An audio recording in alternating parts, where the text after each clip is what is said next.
This is the battery holder for AAA size battery. Comes with spring connector, and then to put in battery.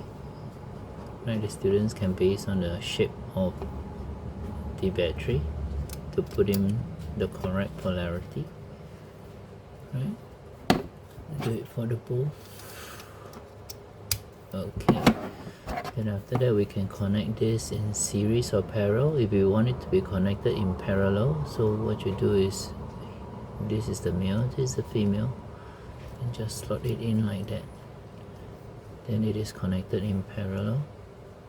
Right, then what we need to do is connect this wire together, these two. Right, put the wire and connect like this, then you'll be connected in parallel.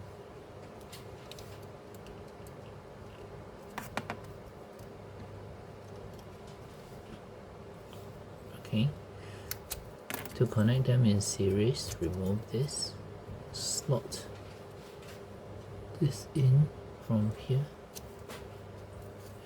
This is in series. Then we want to connect them in series, take this fork connector, push in, remove, open up the spring, push in the fork, remove, then it's connected.